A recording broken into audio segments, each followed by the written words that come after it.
Tech Cocktail Sessions, educational and inspirational talks from experienced startup founders, entrepreneurs, and thought leaders. Thank you very much. I really appreciate Tech Cocktail inviting me out, and it was so great that literally a couple months later I'm here in front of you. So I thought today this was going to be my big 15-minute of fame. I got up really excited this morning, but being an extra on Pawn Stars earlier today, actually, I'm going to say didn't trump my being here. So yeah, I'm going to kind of just talk about the 10 pillars, just from my own experiences with Constant Contact, working with, I see about 2,500 to 3,000 startups a year through all the programs I'm involved in.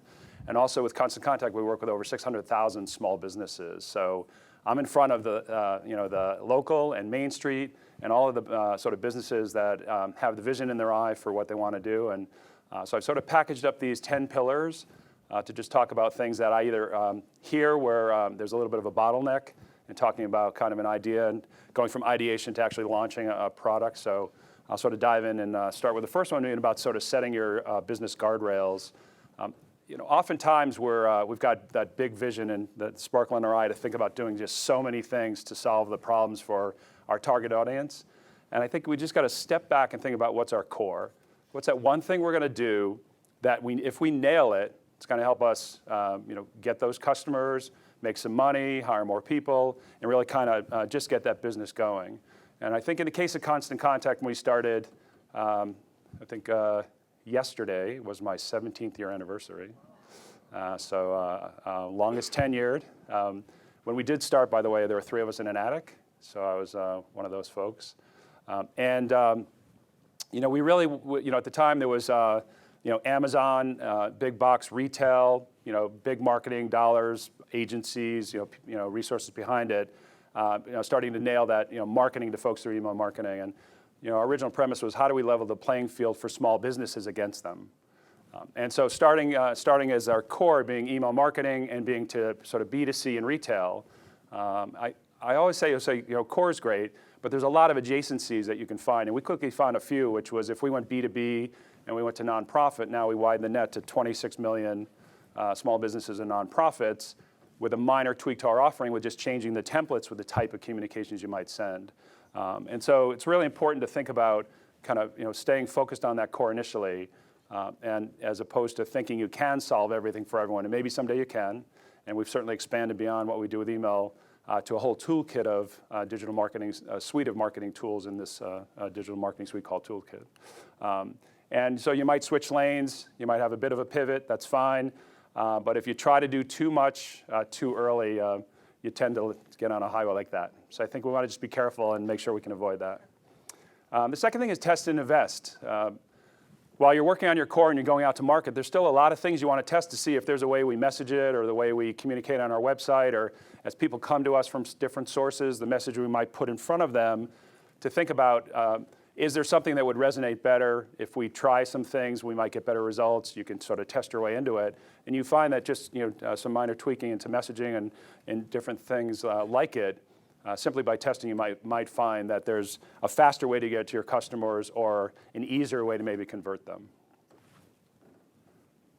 The next one is sort of thinking about being metric-driven and measure everything. When we start out, put the hooks in to capture and measure the things that you have in place today. You might not analyze them, that's okay, but the day you wake up and say, gee, it'd be really good if we looked at this, and how our customers are moving through our product or visiting our website, and where are they leaving the website, and how long they're taking the time on it. If you wake up on that day and you haven't been capturing it, then you got to start to capture it, and you just lose that time waiting to get the data. So I say try to capture as much as you can, and then figure out what are those initial metrics that you want to kind of run the business by and measure yourself against as that acid test for what you want to do, and then know the other data sitting there for you. And of course, you'll go and figure out what those initial metrics are. Michael Skok, who's a venture capitalist in Boston, SKOK, does a great blog on sort of metrics and how to calculate them and which ones and the importance and so on. So I'd say it's a good blog read. The next thing is when oftentimes just talking to small businesses, and certainly with Constant Contact, how are you going to go to market? So initially we went direct to get a few small businesses. I think we had 3 initial customers that we got a lot of good feedback from. It was easy to kind of build sort of that case study and the success story, but really the learnings for how we can kind of move within the product of what would delight them with features and so on. And so very important to get close to the customer and stay there. But when we began, we were 100% channels, because with no people, resources, and money, there was just me, myself, and I, a team of 3. We didn't have the resource to go get those small businesses and go door to door. So we went to channels, and we found all the places where small businesses were hanging out, partnered with them, and that was where the reach for us to go get in front of those small businesses in a myriad of different types of partnerships. And of course, even down to ones that don't have high reach but have really incredible influence. So those local trusted resources like marketing consultants and agencies and web developers and so on. So those were helpful for us to get out in the market. And while it was 100% when we started, it's still a major part of our business today. So this is just kind of a market map of what you would do in figuring out the cycle, if you will, for your customers, working through your market landscape and then into a kind of a channel structure or a strategy of what those partnerships might look like. The next one is around, we as customers, we've got a pretty high bar that we've set for what we expect when people deliver services and products to us. And so I would just ask, what are the things you can do in your business to create a wow moment, surprise and delight, something that you can do? One of the things we did, not necessarily at the beginning, but we adopted it several years later, but it's now a major part of our business today. When you sign up for a trial online, within 48 hours, you're getting a phone call from us. So we have a marketing coach calling you, asking, what can we do to help you succeed? What brought you to us and how can we help you? So it's really a wow moment. So a lot of people are like, gee, I signed up online and you're calling me? And it's not something that you would sort of expect. So think about something that you could be doing, because if you wow them, what's going to happen? They're going to turn around and tell everyone, and today with social, you hit a button, and everyone's going to be exposed to that experience through what they post. So surprise and delight your customers.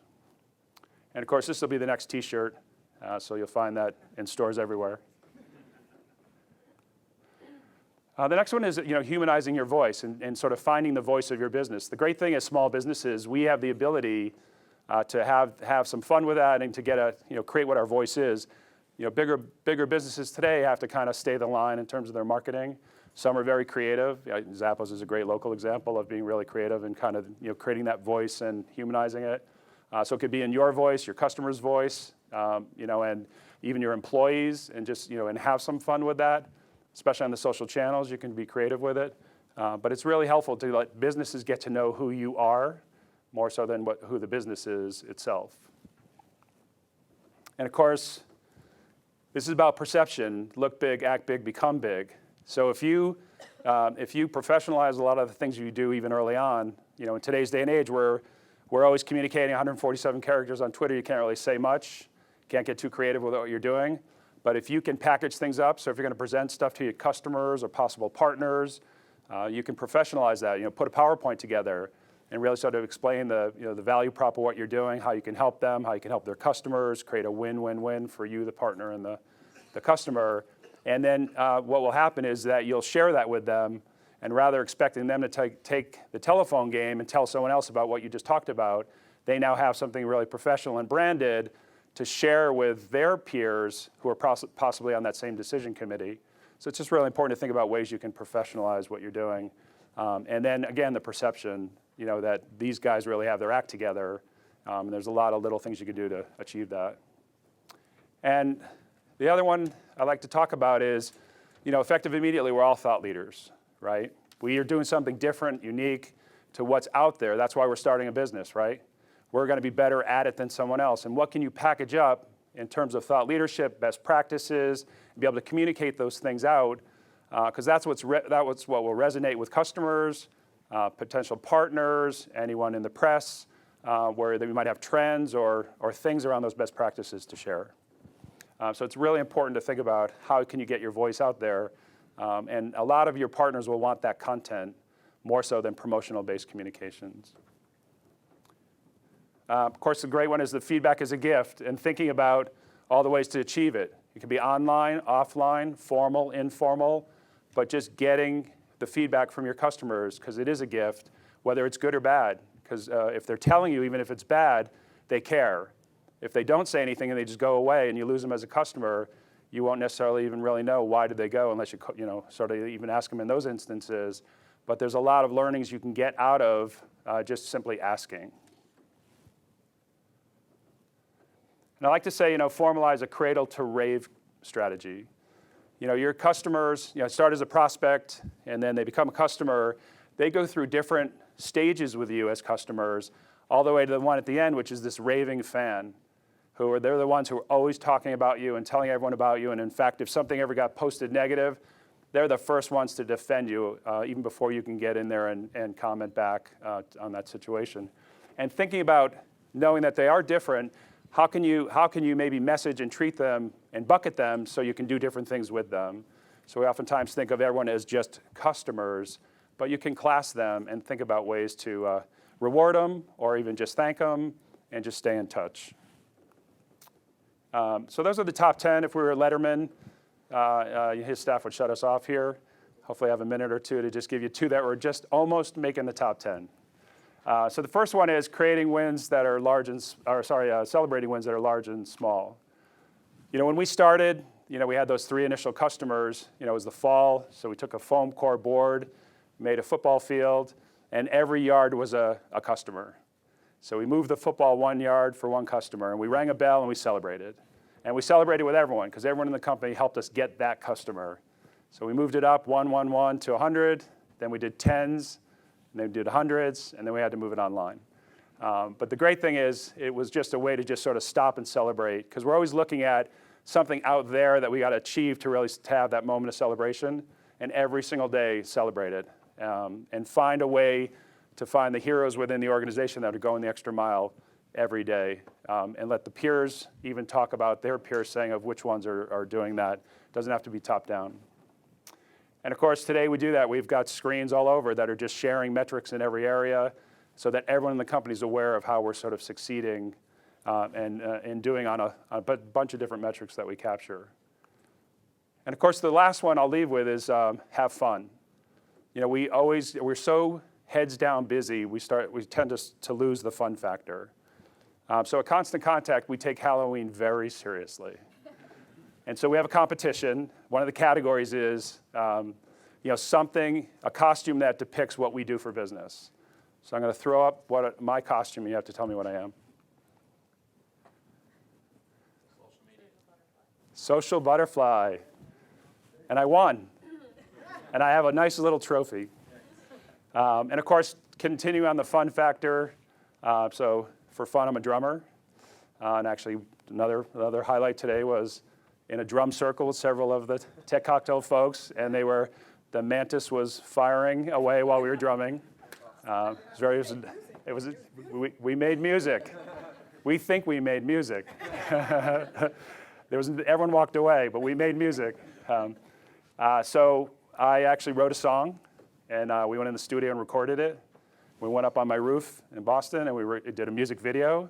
And we went through Main Street, and we went into our customers, included them in the video. So it started to go viral. If you want to check it out, it's Google Band of Online Marketers. Boom, right? We got to have an acronym. And so now I'm because we're much broader than email marketing, so I'm back in the studio writing, trying to come up with a new song. So, and the last thing is we do a Cares for Community where we do fundraisers. So we had a raffle, and who wouldn't want to bid on foiling one of your buddy's desks at work? So we actually did 3 of these, and so you can imagine a Post-it note packet. Every single Post-it note was foiled. That's right. So these people got to come in on Monday and break through to try to work. So, and of course, just finishing that, I just want to thank everyone, and I think we have time for a couple questions. So.